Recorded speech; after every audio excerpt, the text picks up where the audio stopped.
নমস্কাৰ। আজি মই নাৰিকলৰ পিঠা বনাই দেখুৱাম আপোনালোকক। মানে মোৰ ল'ৰা ছোৱালীকেইটাই খুব ভাল পায়। আপোনালোকক আজি দেখুৱাম মই কেনেকৈ বনাওঁ, আহকচোন। আচলতে আমি এই পিঠাটোক জোন পিঠা বুলিয়ে কওঁ। আপোনালোকে কি পিঠা বুলি কয় কমেণ্ট ছেকশ্যনত জনাব দেই।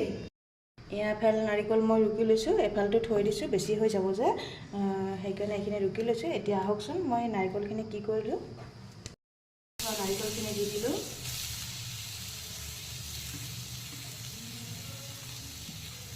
দুদিনমান ৰাখি থ'ব পৰা যাব, সেইকাৰণে অকণমান ভাজি থ'লে ভাল হয়।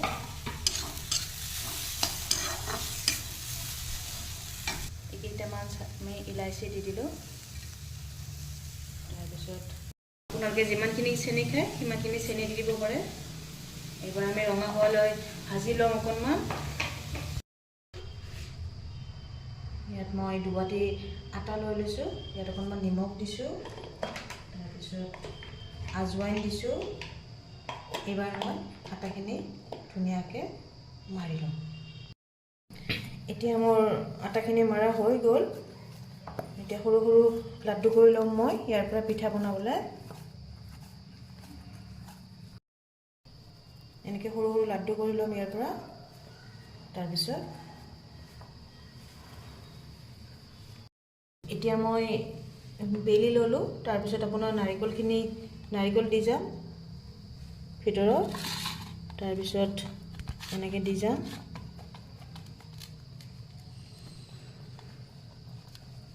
কেৰাহীখন গৰম হৈ গ'ল। মই ইয়াত তেল ব্যৱহাৰ কৰিছোঁ, আপোনালোকে ৰিফাইন ব্যৱহাৰ কৰিবও পাৰে।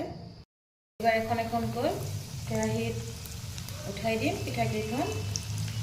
মই 3খন দি দিলোঁ, আপোনালোকে 2খনো দিব পাৰে। এইবাৰ আমি ৰঙচুৱা হোৱালৈ ভাজিম। এয়া হৈ গ'ল, আমাৰ পিঠা ৰেডি হৈ গ'ল। এতিয়া আহিব দেই চাহ খাবলৈ, গৰম গৰম পিঠা।